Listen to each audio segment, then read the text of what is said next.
जेके पास जवाब न होला ना वो हाथ उठावेला।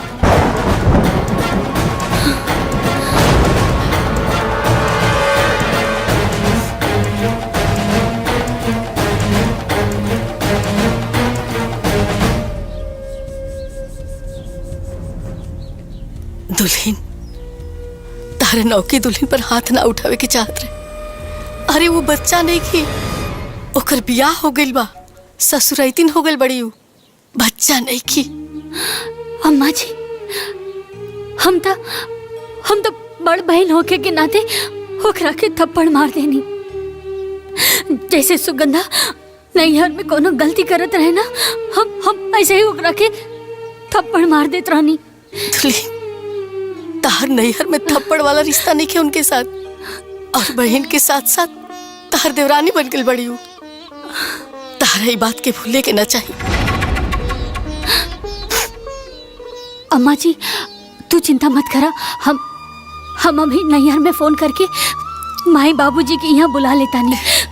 वो सुगंधा के अच्छे से समझा दिए माई, अच्छे से समझा दिए।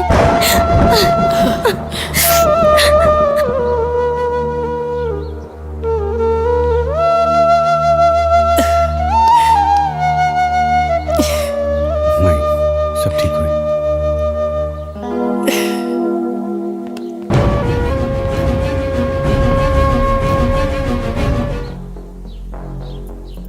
ओ कमाई बाबूजी की बताइए, हम खुद ही नहीं है जाते, हम ही समाई बाबूजी की बता दे कि घर में हमारे साथ का होत बा। देखा सुगंधा, ऐसे लड़ाई झगड़ा करके नैहर जाल ठीक ना हो। तो का उनके हम पर हाथ उठावल ठीक बा? उनकर आदमी कमाता हुए तो घर के मालकिन और हम घर की नौकरानी बन के रही। सुगंधा गुस्सा के आग नू पहले बुद्धि की जरा देवेला, अब बुद्धि के जरते ही प्यार के भीतर अहंकार कर जाला। एक बात बतावा, दुनिया के कोनो भी रिश्ता अपने आप ना खत्म होला, अहंकार गलत फहमी होके तोड़ देवेला। दो लोग के बीच के रिश्ता केवल तीसरे की वजह से ना, बल्कि आपसी विश्वास और प्यार की कमी से टूटेला। हम तहार पति बानी ना, तो हमार बात ना मनबू। चला वो बैग उठावा और अलमारी में रखा। एक बात और ही, माई बाबूजी के सामने अपने गुस्सा पे कंट्रोल रखिए।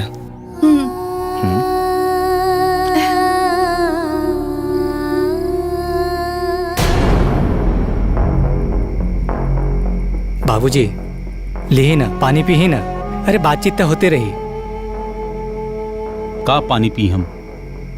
इन्हीं दुल्हन के कथा सुन के हमार सारा प्यास बुझ गई। यही सब खातिर हम तोहार दोनों के बिया एक घर में कैले रहनी। बोला सुगंधा, बोलत काहे नहीं खू? हमसे का पूछा नहीं, एकरा से पूछी। ये घर के मालकिन नहीं, घर के काम खराबे खातिर ब्याह करके हमकी ये घर में लेके आल बाड़ी। आजकल लेकर जबान कम और हाथ ज्यादा चले लागल है। देखा तानी बाबूजी कैसन पटर पटर जवाब दे दिया। एक भी बात हमार ना सुनेली, बहुत ज्यादा झगड़ालू हो गई बिया। हाँ हो, चुपचाप से नैहर में करत रही, वैसे ही ससुराल में करत रही तो हम बहुत निमन हो जाये। खुद तो कुर्सी पे बैठ जात हई। अरे काम चोर तो तू नैहर से ही यहाँ पे, बाकी हमके पता न चलल। ससुराल में आके सब पोल खुल गइल बा। सुगंधा चुप हो जा, छोट होके बड़ बात करत तारू। ना बाबूजी, ये हाथी के दांत हुए, दिखावे के कुछ और खावे के कुछ और होला। और ये जब रउआ के बोलवले बानी तो रउआ भी जान ली कि का करिए। इनकर आदमी कमावत हुए तो 150 रुपया के खातिर भी हमरा के इनके आगे हाथ फैलावे के पड़त बा। अरे गोलू की चप्पल का टूट गल रहे, हम इनकरा से कहनी कि गोलू खातिर 100 रुपया की नया चप्पल खरीद के दी, तई मना कर देली और अपन लड़की के पुराना चप्पल हमार बेटा के दे देली। देखिए बाबूजी, अगर इनका आदमी के सरकारी नौकरी भी होवे तो हमारा आदमी खेती बाड़ी करेला, दाल चावल गेहूं सब खाए खातिर ना होवेला। अरे लाखों में बिकेला। हम कभी भी एकरा से हिसाब मांग ली का?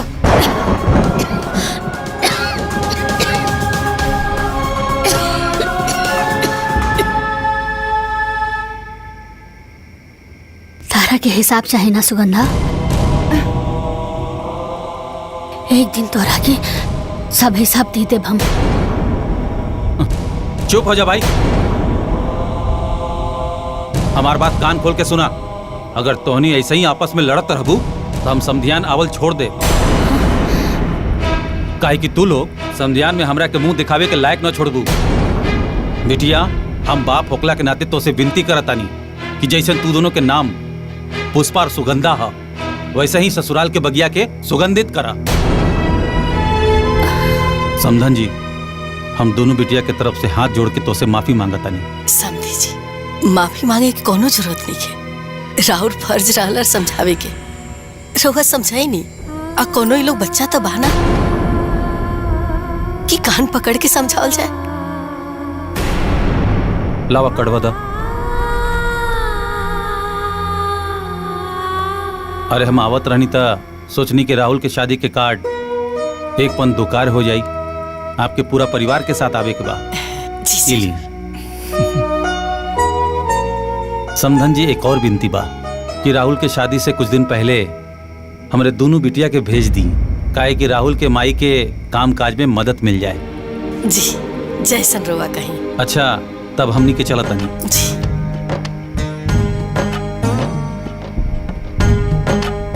प्रणाम बाबूजी। प्रणाम माई। खुश रह बेटी। मैं खुश रह। अरे हाँ रख ला। खुश रहा। इला। गोड़ लागत नहीं। हाँ, खुश रहा, खुश रहा। गोड़ लागत नहीं माई। इला बेटा, अरे रख ला। प्रणाम माई जी। खुश रहा। प्रणाम माई। प्रणाम। खुश रहा, खुश रहा। हाँ, प्रणाम खुश माँ रहा। जी। प्रणाम माँ जी। आज्ञा दी, चला।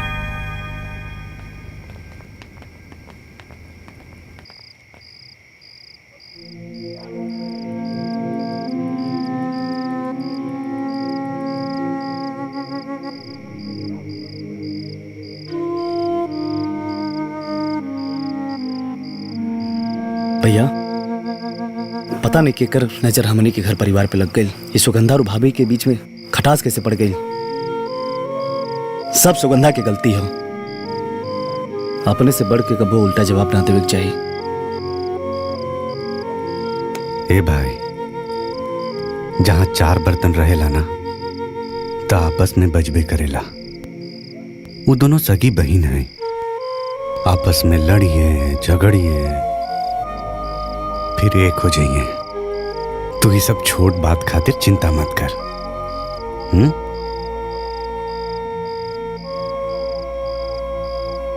बेटा, हाँ?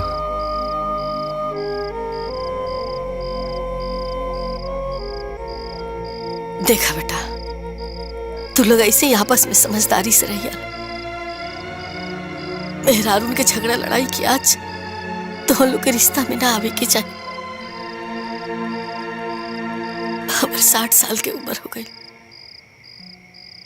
बहुत बड़ा ना अनुभव बा बेटा कि अक्सर भाईन भाईन में अलगावची ना औरतन के लड़ाई झगड़ा के कारण नहीं होला।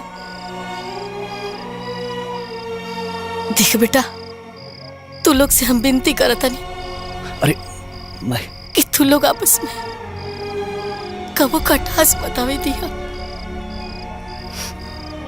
न तब जीते जी मर जाए। ना माई, तारा पता बानू, बाबूजी हमेशा कहत रहे कि एक दूसरा के साथे रहल परिवार ना कहला। परिवार वो कहला जे एक दूसरा के दुख सुख में साथ रहेला। और माई, तोने और बाबूजी के दिहल संस्कार हमने के भूलल नहीं खींचा।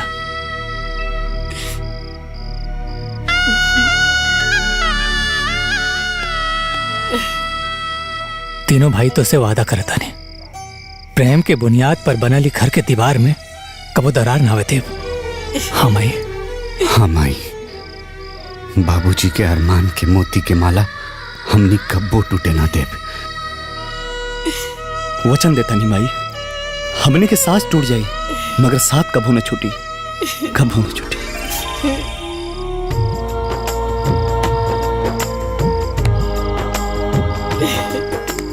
हमारे तो तू लोग पे पूरा भरोसा।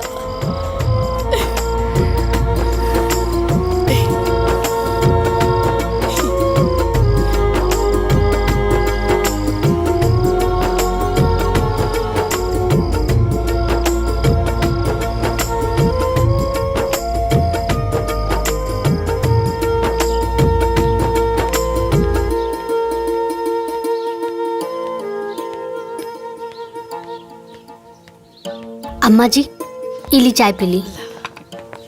अरे अरे अरे खाना बन गई। चला चला तू आगे बैठा। ये आगे बैठी। अच्छा ठीक बा। ए जी, हाँ गोलू के भी लेके जाई और प्ले ग्रुप में छोड़ दी। वहाँ रही तो कुछ सीख बे करी। ठीक बा।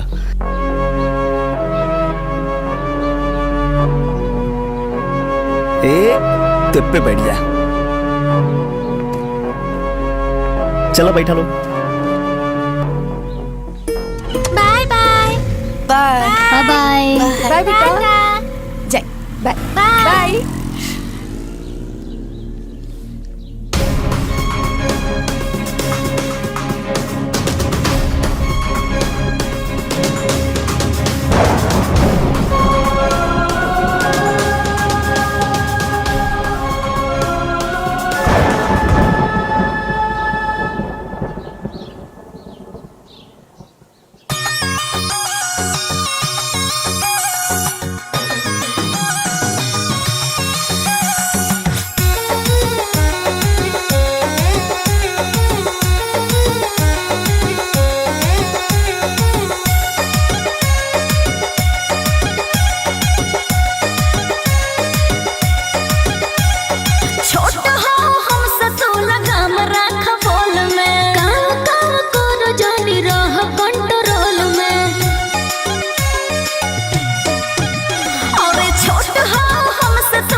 हो गई। अब अरे दीदी, अरे चला ना हम ना करब, तू करना। और इला अरे तू काहे नहीं की करब?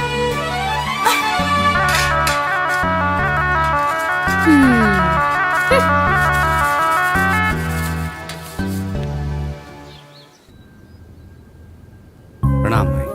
माई रवा लोग भी चलती तो अच्छा रहे। हाँ अरे दुल्हीन, तू दोनों जानी बहन जाता रू ना, जा बढ़िया से शादी ब्याह निपटा के आ जा। सुगंधा तैयार हो गईलू, हम तहरे इंतजार करत रहनी हाँ। चला एक साथ चल जाए, एक ही गाड़ी में। हाँ तू जा, हमरा के तोहरा साथे नहीं खिंचाए के बा।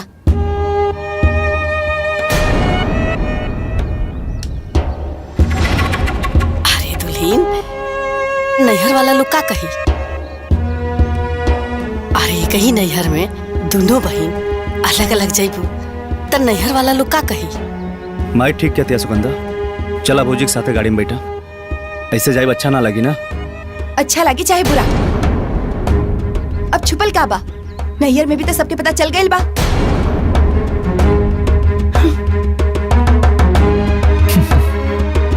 ठीक से जाइए।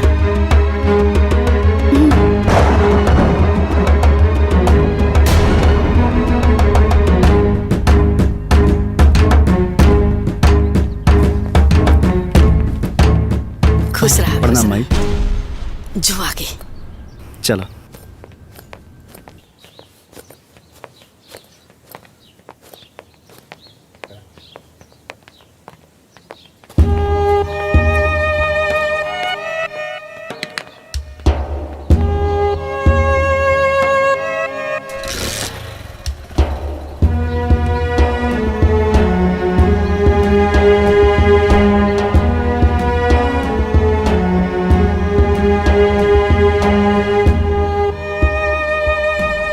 चली।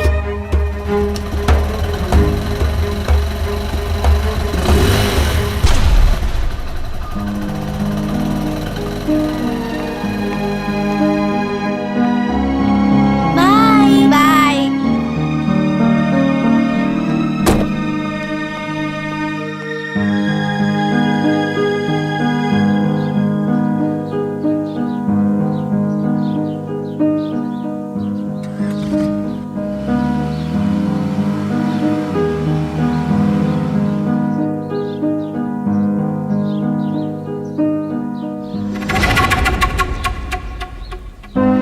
खाली रहला गाड़ी, इना के जाके में बैठ जाई।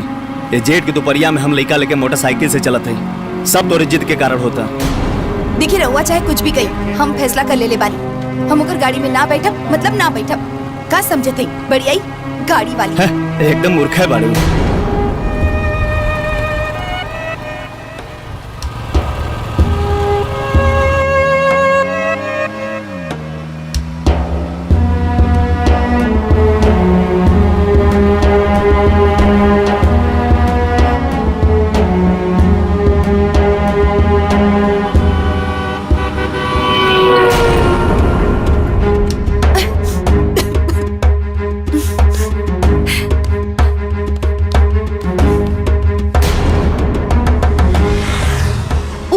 जानबूझ के उड़ा के गईलू ना हमरा पे धूल। हम सब कुछ समझतानी। अरे चुप ना रह तू यार। वो जानबूझ के भौजी उड़वनी है धूल। वो गाड़ी है, कच्चा रास्ता पे जाए तो धूल उड़वे करी। हाँ हाँ, रहुआ के तो भैया भौजी होवे ना, रहुआ तो ओकरे साइड लेबे करबा। देव की बहन, अब की छोटकी बेटिया साथे ना आई है का? कहाँ रह गई नीहा? अब का है ना चाची, सुगंधा के 4 चक्का में घुमरी आवेला। यही से देवर जी उनकरा के अपन मोटरसाइकिल पे लेके आवत हवन। और तैयारी सब हो गई ना? सब बढ़िया एकदम। अरे वो देखा आ भी गईलन। हाय देखा तहर मौसी आ गई। दीदी प्रणाम जीजा। प्रणाम खुश रह, खुश रह। आराम से।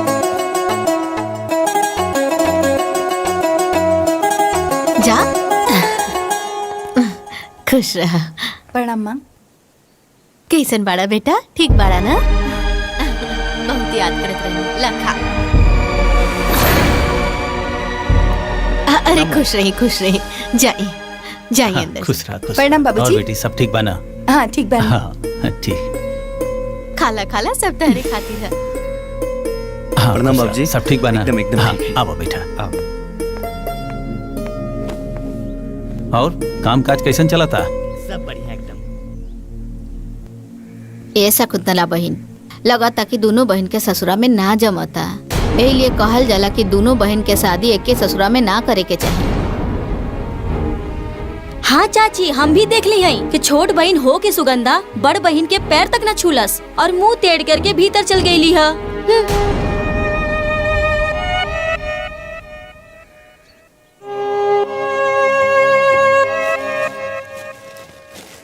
सुगंधा कितना बार कहनी है कि ससुरे के झगड़ा नैहर में मत लावल करा। अरे बियाह पड़ल बा, कुशल मंगल से बीत जाएदा। गांव घर नात रिश्तेदार सब कोई जुटल बा, तोरे दोनों बहन मुंह फुला के बैठबो सन तो सब लोग का कहिए? हाँ, ये हमके ना ओकरा के समझाई कि यहाँ मालकिन बन के ना रही, मालकिनी करिए तो झगड़ा तो होबे करी। अरे तू बात के समझत काहे नहीं खू? अरे वो तोहर बड़ बहन हिया, तू ओकरा से बहुत छोट बाड़ू। छोट बन के रहबू ना तो कुल झगड़े खत्म हो जाई। अरे तोहनी के झगड़ा के जड़ना तोरा ओकरा से बराबरी करे के बा। देखा बिटिया, तू सफर से थकल आयल बाड़ू, मुँह हाथ धो के आराम कर ले। बाहर दमाजी के मिठाई दे देले बानी, तू आके देख ली। हम जाता नहीं।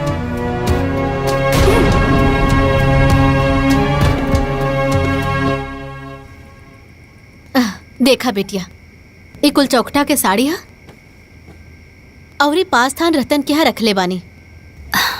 साड़ी बहुत बढ़िया बा माई। हाई देखा तहार भसुर के शर्ट पैंट, आई तीनों समधी के पैंट शर्ट बा। कुल कपड़ा बहुत अच्छा बा माई। अरे सुगंधा, आवा बिटिया तू देखला। पहले मालकिन के दिखा दी, हम तो बाद में देख ले।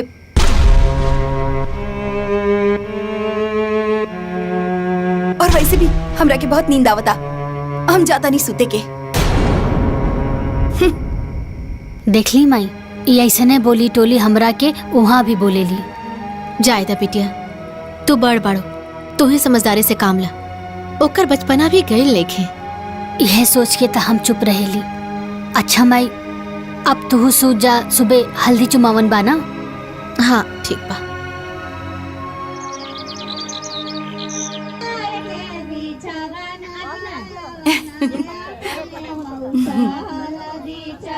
अरे बहन, पहले बड़की दीदी से न करावे के चाहिए।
माई। हाँ बिटिया। हल्दी वल्दी तो अच्छे से निपट गइल बा। हाँ, बस बियाह अच्छे से हो जाए, सब बढ़िया हो जाए। ये हमार तरफ से नेग है। अच्छा, नमस्ते, प्रणाम। अच्छा। खुश रह बिटिया। इला बिटिया, तू नाम लिख लिख के न रख दा, ना तो हम भुला जाए, भी याद ना रही। ए माई, ई राजा चाचा की लड़की रहे। हाँ, ये राजू चाचा के लड़की रही। बढ़िया साड़ी दे ले बिया। प्रणाम, इराला हमरा तरफ से शगुन। अच्छा अच्छा, तू लोग बियाहवा में टाइम पर आ जाई। ठीक बा। ला एकरो रख दा। नमोआ तो बताई। अरे वो सीमा रहली है ना, चिन्हत हूँ। हाँ ठीक बा। सीमा और राजू चाचा।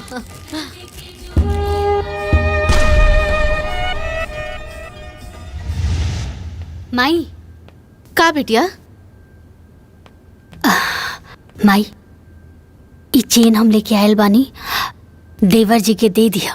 मोर बंधाई, अभी नया नया शादी भइल बा ना, त अच्छा लागे। इनकरा के 500 रुपया दे दिया, चल जाए। ली। अरे ना, 500 कहला दे। हम एगो पैंट शर्ट, एगो घड़ी लेके आयल बानी। ठीक बा माई। ठीक बा।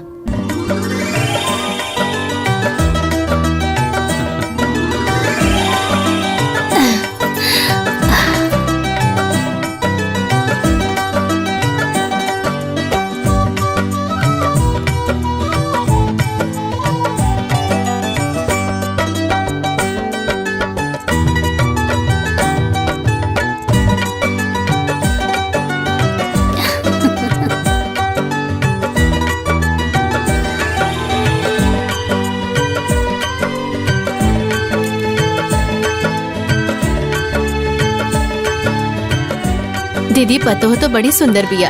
हाँ बहन। अरे ननद सुंदर हुई तो भाऊजी काहे सुंदर न हुई। इली हमार तरफ से तोहार मुंह दिखाई। निमन भाना।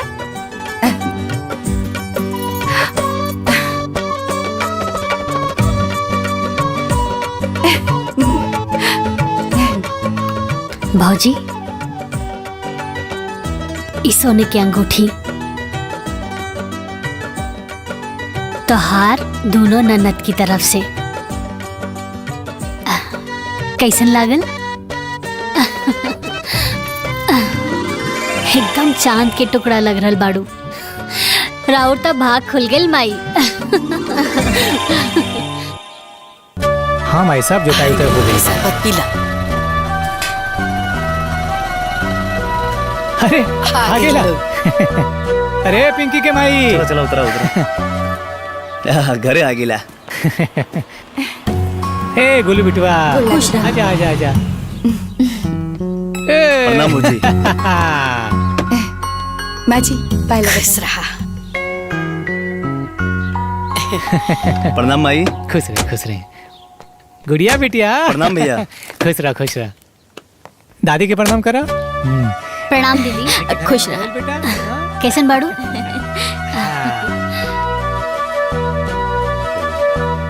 प्रणाम माई। खुश रहा। कुशल मंगल से सब शादी ब्याह हो गई ना? हाँ अम्मा जी, राउर आशीर्वाद से सब कुछ कुशल मंगल से बीत गइल बा। अम्मा जी रउआ खातिर और दीदी खातिर साड़ी भेजले बाड़ी। अब लइका के बियाह कैले बानी त समदिन के साड़ी तो पहनेबे करिए ना। दीदी ई तोहरा खातिर। माई मोर बनाई सिकड़ी मिलल बा। अच्छा बड़ा सुंदर बा। आ गुलाब तहरा के का मिलल हो? हमारा एक घड़ी कपड़ा और 500 रुपया मिलल बा और भाइयों खातिर कपड़ा और 500 रुपया दा। इला भैया। अरे 500 रुपया आंदरे बा। हमरा खातिर। अरे माई चल जौन मिलल तौन मिलल। आ वैसे भी लड़की वाला हमेशा लड़का वाला कुछ ना कुछ देत रहेला। अम्मा जी ई माई लड्डू भिजवले बाड़ी। लड्डुआ ना तनी पटीदारन में भेजवा दिया। ठीक बा। ए गुड़िया लेके चला। ला बेटा बड़की मम्मी के दे दा। जाओ बच्चन उच्चन के खियावा। थाके लोइया। अभी लोग आ गइल ना घर भर गइल। हे माई वो गेहूं जे तैयारी भइल बा ना हाँ सब दे देले बानी महाजन के। वो बोल रहे हैं जल्दी से पैसा दिया जाए। हाँ तो हर काम ना हमेशा टाइम से रहेला। अरे माई सब तो तोहार और बाबूजी के सिखावल बा। हाँ।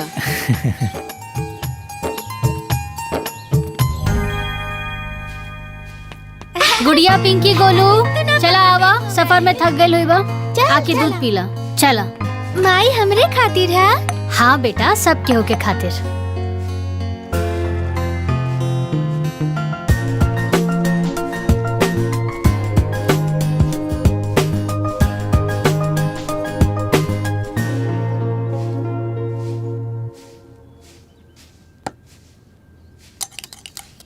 पूरा खत्म करिया। बड़की माई हमरो के दूध चाहिए। हाँ अरे गोलू तहरा के भी तो बड़की माई दूध दी। आवा बैठा। सकरन सीटी हमार गोलू का दूध मीठा। ला पीला।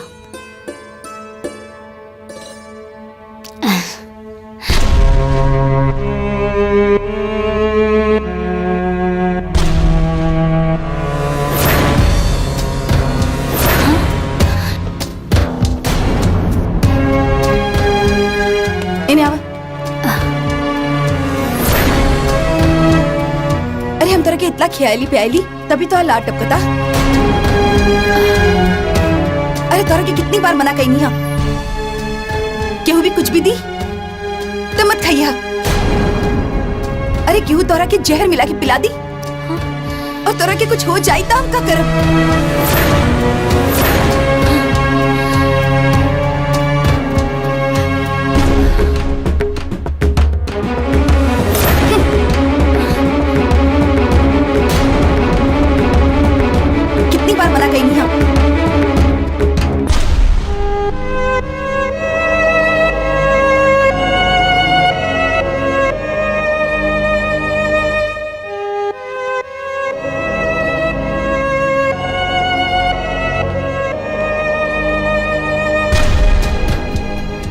कुछ बुझलू केहू जहर पिला दी ऊ हमरा के ना तोहरा के कहले बिया। अरे इतना निर्दयी तो तू ना बाड़ू तो कर लेगा के जहर पिलेबू।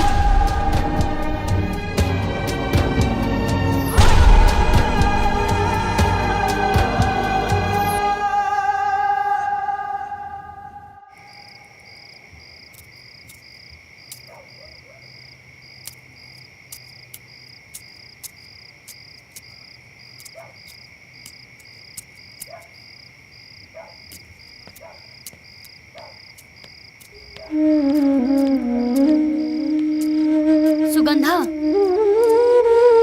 सुगंधा, आखिर का चलत था तारा मन में? काहे हर बार हमरा के ताना मारेलू? अरे तू सोच भी कैसे सकेलू कि हम गोलू के जहर दे दे? इमे सोची के कहा जब जमाना इतना खराब हो गइल बा कि हक और हिस्सा के लिए भाई भाई के गला घोट देवेला तब बहन काहे ना घोट सकेली? वाह सुगंधा वाह। अरे तू तो ससुराल आके बहुत बहुत बड़ हो गईलू। हम ये सब देखे खातिर, ये सब सुने खातिर तोहार देवर जी से बियाह ना करौले रानी। हमारी सपना ना रहे।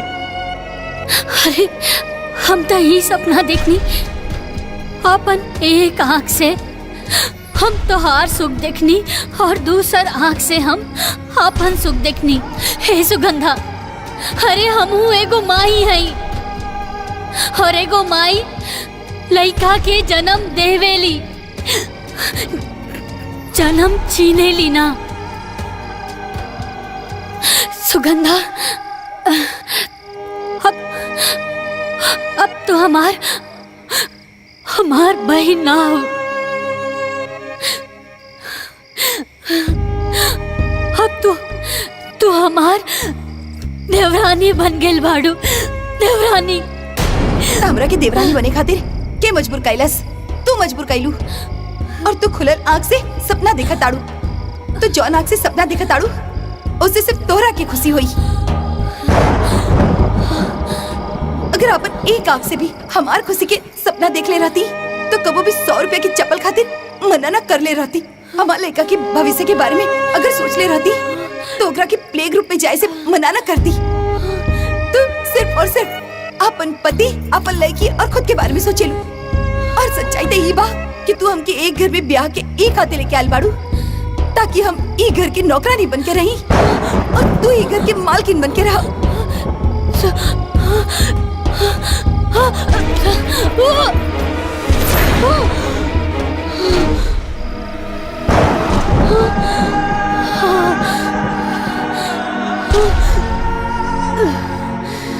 दीदी,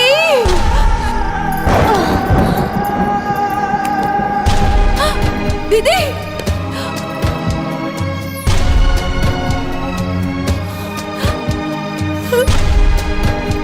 दीदी कहाँ पर?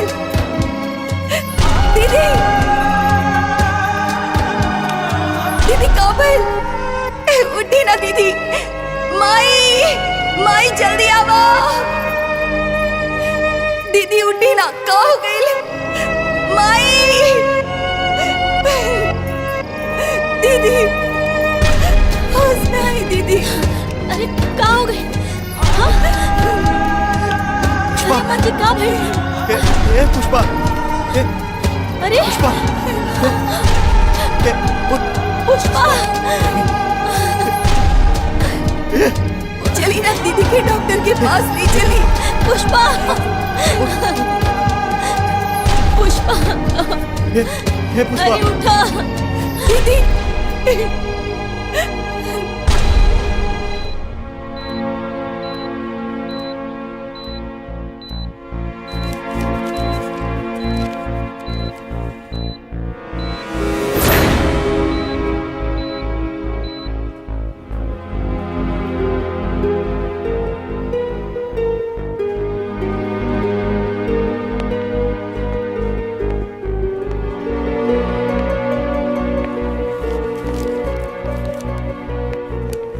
साहब कैसन बाड़ी पुष्पा?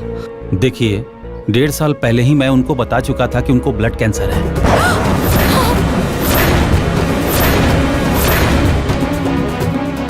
और उनका कंडीशन लास्ट स्टेज तक पहुंच चुका है।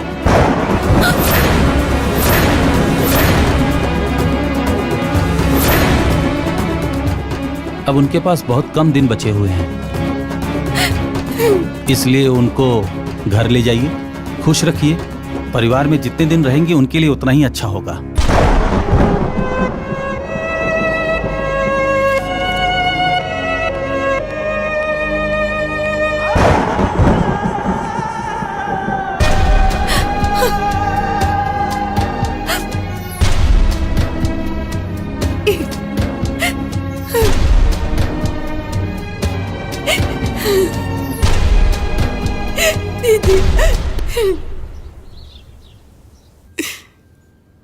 दुल्हन के कैंसर ये हमरा और गुलाब के पता रहे। दुल्हन ये बीमारी के टेंशन में बहुत रहे लगली। नैहर की चिंता, ससुराल की चिंता, तेरा ब्याह की चिंता, गुड़िया के परवरिश की चिंता कि उनका बाद उनका गुड़िया के ध्यान रखी, घर के ध्यान रखी।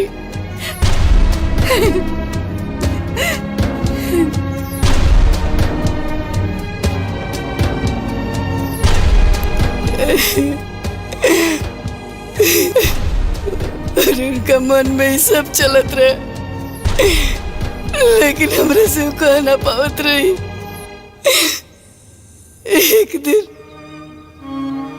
एक दिन हमरा से कहली कि बाजी हम चाहता नहीं कि हमारी बहन की शादी सतीश से कर दिया जाओ, ताकि हमारे बाद घर में रही ना, घर के संभाल सकती है, हमारे गुड़िया के संभाल सकती है। काहे कि मासी तो माँ जैसा हो लेना, माँ से बढ़ के मासी हो ले। अगर दूसरी लड़की ये घर में अगर देवरानी बन के आई तो पता न कैसे ही घर में रही। हम ही सोच के ये रिश्ता के फौरन हाँ कह देली कि दुल्हन के गैला के बाद गुड़िया के माई की कमी महसूस ना होए। ज्यादातर लोग एक बात कही, हम बहुत लाचार हो गई। हम वो सास है कि जे अपना पतों में भेद कैलाश कायदे से निकल जाओ। हमरे बड़की के घर के मालकिन बनावे के चाहत रहे, लेकिन हम दुल्हन के बने नहीं। कैसे कि हम चाहत रहे कि हमार दुल्हन चाहे जितना दिन रहे, लेकिन अपन हर खुशी जियस। हमार दुल्हन में मालकिन बने के जिम्मेवारी संभालने की सारा गुण रहल। यही से हम उनका के घर के मालकिन बने नहीं, और वो आज तक घर के बहुत अच्छे से संभाल के रख ली, क्योंकि कोनो चीज की कमी ना हो के दे।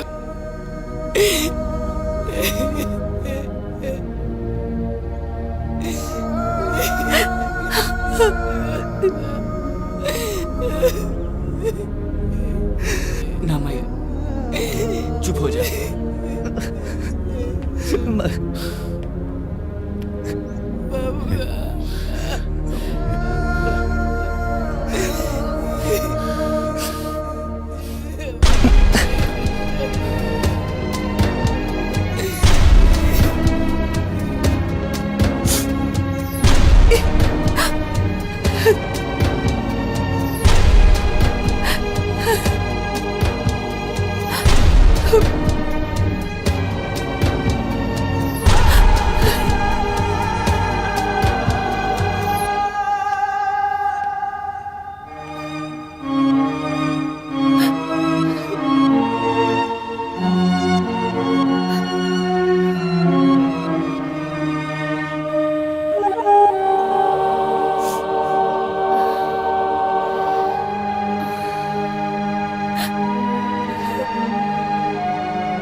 ये हंसी के पीछे इतना बड़ा दर्द छुपल बा दीदी, इतना बड़ा दर्द। तू तो हमसे हर बात बतावेलू, तो फिर ईराज हमसे काहे छुपावलू दीदी, काहे? सुगंधा, तू तो अपना दीदी के बचपन से जाने लू ना। वो अपन सुख सबके साथ बांटेली, लेकिन अपन दुख ना। हमारी बीमारी कैंसर हम तोरा के बाबूजी से माई से हे खातिर ना बताऊनी कि कहीं तू लोग बहुत परेशान ना हो जाओ। दीदी तू कितना महान बाड़ू, तू कितना महान बाड़ू दीदी। हम तो हर छोट बहन होके भी हम तोरा के इतना उल्टा सीधा बोल देनी, तोरा साथे जबान लड़ौनी, हम तोरा के काका कह देली दीदी। हमरा के माफ कर दे दीदी, हमरा के माफ कर दे दीदी। तू हमरा के छोड़ के कब मत जाइए दीदी, कब मत जाइए दीदी। तू हमके मारा, डांटा और उल्टा सीधा बोल दे, हम कुछ न बोलब दीदी, हम कुछ न बोलब। बतावा दीदी, तोरा के का खाए के मन बा? कचौड़ी, पूरी, हलवा दीदी, तोहर जौन मन करी हम उस सब बना दे। बस दीदी तू एक बार बोला, तोहर का मन बा? ए दीदी, तू हमरा से नाराज नहीं खुना? बहन, जब दिल में कोनो नाराजगी ही ना बा तब माफी कैसन?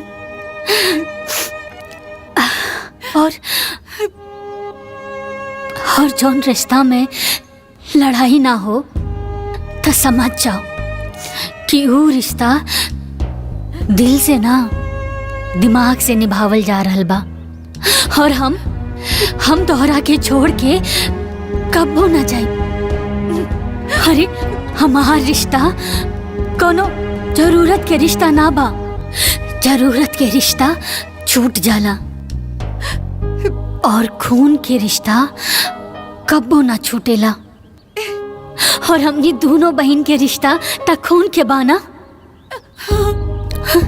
खून के। हाँ, अब सुना, अब तू ये रिश्ता छोड़ा और हमार मन के बात सुना। हाँ बोली दीदी। और हमार मन के बात यही बा कि तू हमरा खातिर आलू वाला कचौड़ी, हाँ गोभी के सब्जी और सूजी के हलवा बना के खियाबू। हाँ बना दा, बनाइबू ना?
दीदी आज ई तरफ पूरा परिवार के एक साथ काहे बुलवनी है? हमरा के तो कुछो नहीं के पता।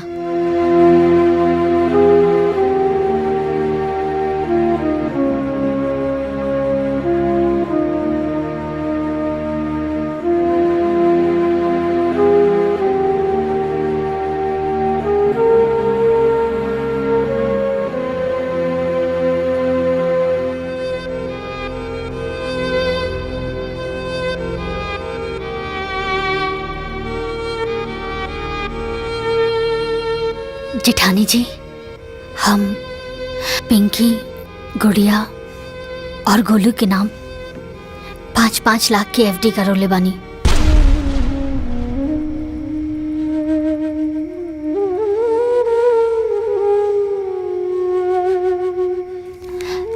ई उहे के पेपर हा, रवा संभाल के रखी।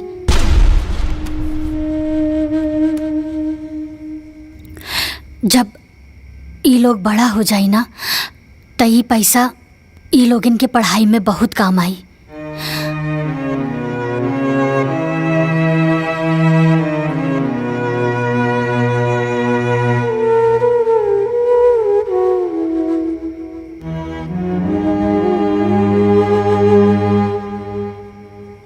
सुगंधा, हम तोहरा से कहले रहनी ना कि समय अइला पर हम तोहरा के पाई पाई के हिसाब देब। ये जौन एफडी के प्रीमियम बा ना, वो हम देवर जी और जेठ जी के खेती के कमाई से ही भर ले बानी।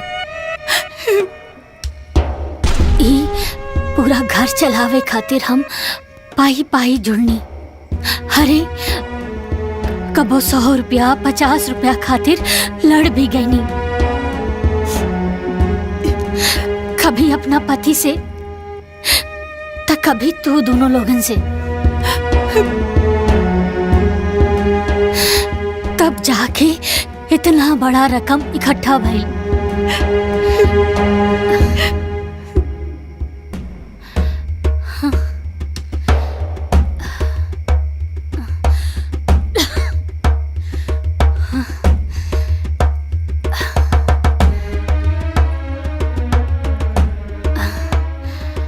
पर जेठानी जी, अब हमरा अंदर ई घर के मालकिन बने के हिम्मत नहीं के बचल।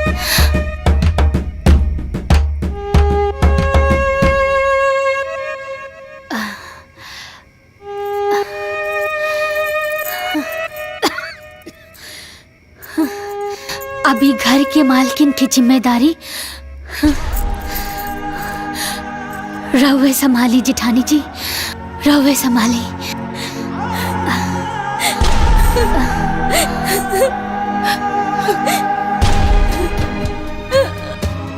हमरा के माफ कर दे पुष्पा, माफ कर दे।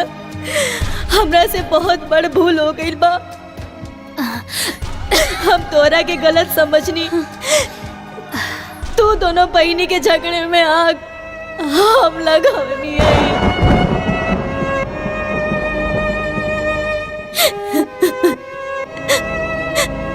कैसे हम सोचत रही कि तू बस अपने बारे में सोचेलू, बाकी आज जवन तू इस सब के लिए कैले बाड़ू। अगर हमार सग बहन भी होगी ना तो कबो ऐसा ना करी, कबो ना करे। अरे जेठानी जी संभालिए अपने आप के। वैसे भी बेगुनाह के दिल ना बहुत छोट होला, लेकिन जब केहू से माफी मांग लेला ना तो ऊ बहुत बड़ हो जाला। और राउर आँखी के आंसू ये बता रहल बा कि राउर मन में अब कौनो मैल नहीं खे। रउआ के माफी मांगला के कौनो जरूरत नहीं खे, कौनो जरूरत नहीं खे।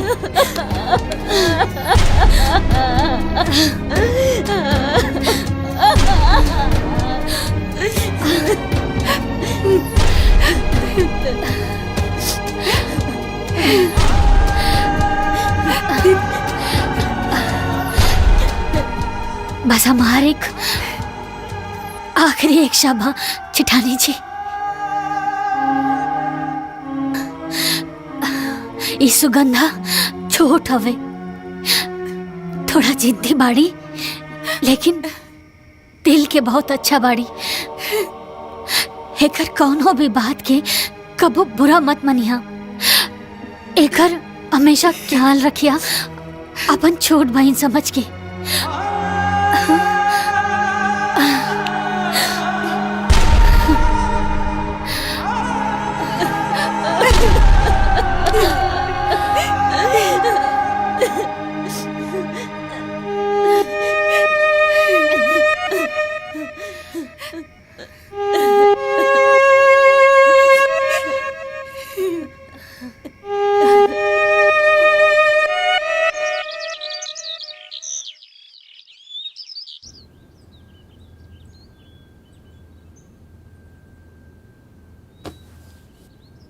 दीदी उठी ना दीदी, देखी ना आज तोहरे पसंद के नाश्ता बनवले बानी। जल्दी से उठ जाई दीदी, और दवाई भी तो खाए के बा। दीदी उठी ना, वरना नाश्ता ठंडा हो जाई। दीदी दीदी उठा।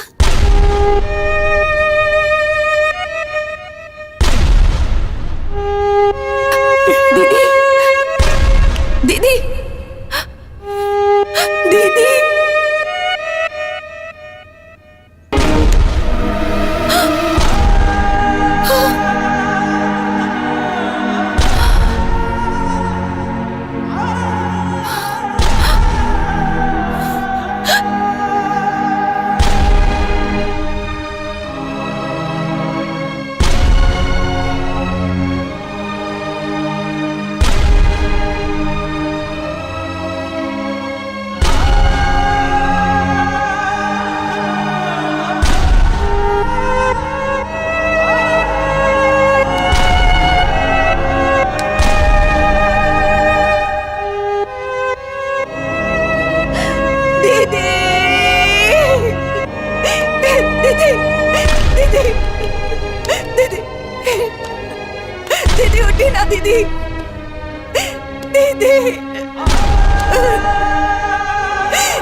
समय